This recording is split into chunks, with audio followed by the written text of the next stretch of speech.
আমাৰ এই সংবাদমেললৈ আৰু দেৰিকৈ হ'লেও আপোনালোক সকলোকে আমি নতুন বছৰৰ শুভেচ্ছা জনাইছোঁ। আগতীয়াকৈ ভোগালী বিহুৰ শুভেচ্ছা জনালোঁ। ইয়াতে এটা বিশেষ কাৰণত আপোনালোকক আমি আহ্বান জনালোঁ। ইতিমধ্যে সকলোৱে গম পাইছে, যোৱা 7 জানুৱাৰী তাৰিখে অসম চৰকাৰৰ কেবিনেট বৈঠক অনুষ্ঠিত হৈছিল আৰু সেই কেবিনেট বৈঠকে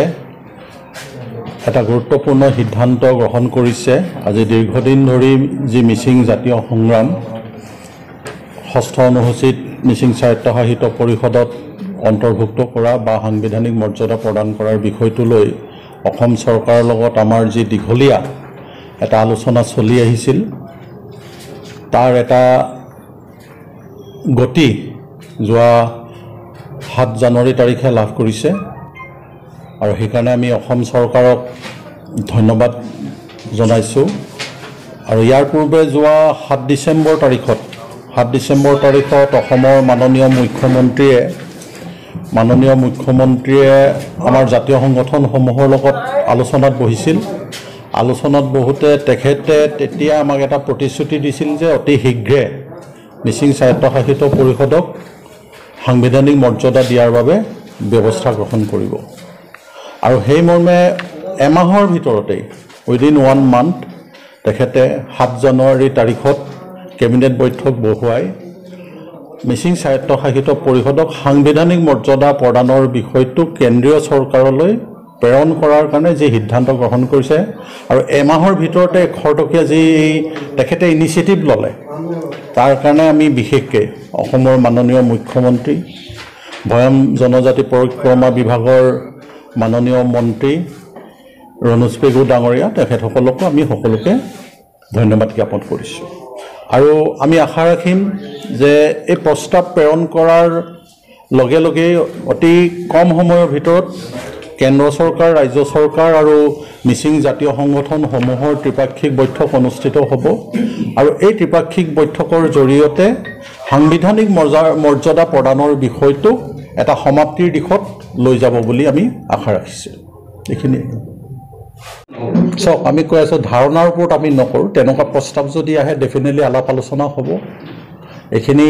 এতিয়ালৈকে আমি তেনেকুৱা কোনো প্ৰস্তাৱ পোৱা নাই। যিহেতু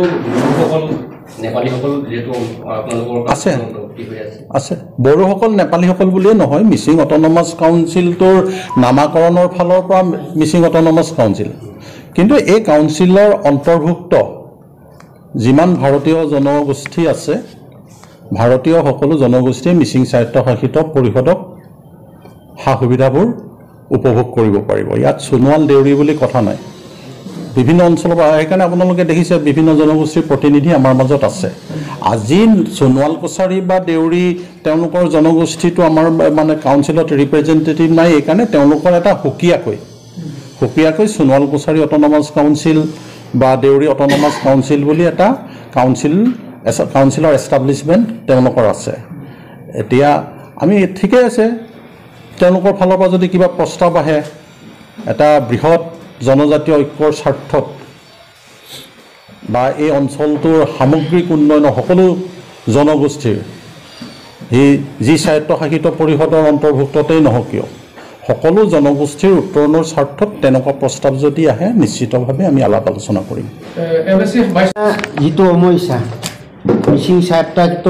পৰিষদক সাংবিধানিক মৰ্যাদা দিয়া, এই বিষয়টো আজি 40 বছৰ হৈছে আৰু লগতে জাতীয় সংগঠন হিচাপে আমি মিচিং ভাষাক শিক্ষাৰ মাধ্যম হিচাপে আমি দাবী কৰিছোঁ। এইখিনি ইতিবাচক সঁহাৰি পাইছোঁ। গভৰ্ণমেণ্টে পদক্ষেপ লৈছে 2024 পৰা মিচিং ভাষাটো মিডিয়াম অফ ইনষ্ট্ৰাকশ্যন হ'বই, এটি সিদ্ধান্ত লৈছে। আৰু বৰ্তমানৰ যিগৰাকী মুখ্যমন্ত্ৰী অসমৰ, তেখেতৰ বলিষ্ঠ পদক্ষেপৰ কাৰণে এমাহ কথা দিছিলে, এমাহৰ ভিতৰত তেখেতে কেন্দ্ৰলৈ প্ৰেৰণ কৰাৰ কাৰণে কেবিনেটে সিদ্ধান্ত লৈছে। তাৰ কাৰণে আমি সকলোৱে তেখেতৰ পদক্ষেপক আদৰণি জনাইছোঁ আৰু অসম চৰকাৰক আদৰণি জনাইছোঁ। এইটো এইকাৰণে আন্দোলনটো কৰি থাকিব বুলি তেনেকুৱা কোনো বিষয় নাই। চৰকাৰ যিহেতুকে আগবাঢ়ি আহিছে আমাৰ দাবীখিনি সমাধান কৰাৰ কাৰণে, নিশ্চিতভাৱে চৰকাৰৰ লগত সকলো ধৰণৰ সহযোগিতা আমি আগবঢ়াম। ডেফিনেটলি চৰকাৰে আমাৰ দাবীবিলাকক সন্মান জনাইছে আমি সেই চৰকাৰৰ পক্ষতেই মাত মাতিম যিহেতু এতিয়া চাওক আমি বহু চৰকাৰ পাইছোঁ বহুখন গভৰ্ণমেণ্ট পাইছোঁ বহুজন মুখ্যমন্ত্ৰী পাইছোঁ বহুত কেবিনেট মিনিষ্টাৰ পাইছোঁ আমাৰ দাবীবোৰ চলিউশ্যনৰ দিশত যোৱা নাছিলে এতিয়া এই গভৰ্ণমেণ্টখনে এটা ইনিচিয়েটিভ লৈছে এটা সামগ্ৰিকভাৱে গোটেই স্বায়ত্তশাসনৰ বিষয়টোক কি ধৰণে সমাধান কৰিব পৰা যায় লাগিলে 6 শিডিউলৰ বৰ্তমানৰ যিটো মডেলিটিছ আছে আপোনাৰ কনষ্টিটিউশ্যনেলি তাক মডিফিকেশ্যন আনি কি ধৰণে আমাক সাংবিধানিক মৰ্যাদাটো দিব পৰা যায় এই বিষয়টো তেওঁলোকে চিন্তা চৰ্চা কৰি আছে এতিয়া আমি ইয়াক গাঁঠি লগাব নিবিচাৰোঁ তাৰমানে ইয়াত কোনো জটি পেলাব আমি নিবিচাৰোঁ যদি জটি পেলাব নালাগে তেতিয়াহ'লে যিখন গভৰ্ণমেণ্ট আছে আমি এইখন গভৰ্ণমেণ্টৰ পক্ষতেই থিয় দিবৰ কাৰণে ৰাইজক আমি আহ্বান জনাম থাকিব থাকিব অসমত যি মৃত্যু ভোটৰ হেৰি অব্যাহত থাকিব ডেফিনেটলি অব্যাহত থাকিব সমাধাৰ দিশত যোৱা আৰু নোযোৱাৰ কথাটো এতিয়া অহাই নাই বিষয়টো এতিয়া কেবিনেটত সিদ্ধান্ত কৰিছে কেন্দ্ৰীয় চৰকাৰলৈ যাব ত্ৰিপাৰ্টিক বৈঠক হ'ব সেই বিষয়বস্তুটো আমি যোৱা ডিচেম্বৰ 7 তাৰিখে আলোচনা কৰিছোঁ 7 তাৰিখৰ পাছত এতিয়া জানুৱাৰী 7 তাৰিখে তাৰ ডিচিশ্যন হৈছে এতিয়া আমাৰ ডিচিশ্যন হৈ মেলি চেণ্ট্ৰেল গভৰ্ণমেণ্টৰ ওচৰলৈ গৈ আমি আলোচনা কৰিব লাগিব হেতুলৈকে কমসে কমটো ৰখিব লাগিব তাৰ আগতে আমি কিয় আন্দোলনৰ কথা ক'ব এটা আংবিধানিক মৰ্যাদাৰ ভিতৰত কি কি অন্তৰ্ভুক্ত কৰাৰ সম্ভাৱনা আছে তাত 6 শিডিউলৰ অকণ লাগি পৰিব নেকি ডেফিনেটলি আহিব আমাৰ আমি যেটো কৈছো যে আমাৰ মডেলিটি এটা আমি গভৰ্ণমেণ্টৰ লগত আলোচনাৰ মাধ্যমেৰে আমি ডিপাৰ্টমেণ্টৰ জৰিয়তে আমি মাননীয় মুখ্যমন্ত্ৰীক আমি সাবমিট কৰিছো সেই মডেলিটিটোত আমাৰ 6 শিডিউলৰ বিষয়টোৱে আছে এতিয়া সাংবিধানিক মৰ্যাদাৰ কথা আহাৰ লগে লগে চেণ্ট্ৰেল গভৰ্ণমেণ্টে 6 শিডিউলটো দিব সেই চেণ্ট্ৰেল গভৰ্ণমেণ্টে 6 শিডিউলৰ বিষয়টো যেতিয়া আলোচনা কৰিব তেতিয়াহে বিষয়বস্তুবোৰৰ মডেলিটিৰ বিষয়বস্তুবোৰৰ ত্ৰিপাৰ্টিক বৈঠকতে সেইবোৰ খুল খাব আৰু তেতিয়াই আমি আলোচনা কৰিম এতিয়া ডেফিনেটলি আমাৰ 6 শিডিউলৰ দাবীটো এতিয়াও অব্যাহত আছে হেতু বন্ধ হোৱা নাই পূৰ্বৰ দাবী যিটো ধৰি লওক কেইবাটাও দাবী আছে সেই দাবী যদি তেওঁলোকে প্ৰদান নকৰে তাৰপিছত কি ধৰণে আগবাঢ়ি যাব হেতু আলোচনা যোনদিনা হ'ব সেইদিনাই আমি গম পাম সেইদিনা আপোনালোকৰ জৰিয়তে আমি অসমৰ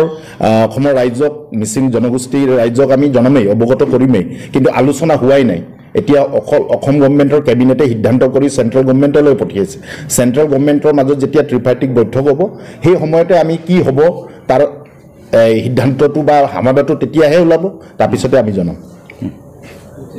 চাওঁ এইটো গভৰ্ণমেণ্টৰ ওচৰত প্ৰস্তাৱ দিয়া হৈছে 45টালৈ বঢ়াবৰ কাৰণে এইটো এতিয়ালৈকে গভৰ্ণমেণ্টৰ এইটো বিচাৰাধীন হৈ আছে এইটো আমি হ'ব বুলি আশা ৰাখিছোঁ যদি বিশেষ কিছু কোনো ইয়াতে যদি অসুবিধাৰ সৃষ্টি নহয় চৰকাৰৰ কিছু যদি বাধা নাথাকে তেতিয়াহ'লে 45টা হোৱাৰ চান্স আছে 45 হোৱাৰ চান্স আছে আমি 45টা 19টা নে 9টা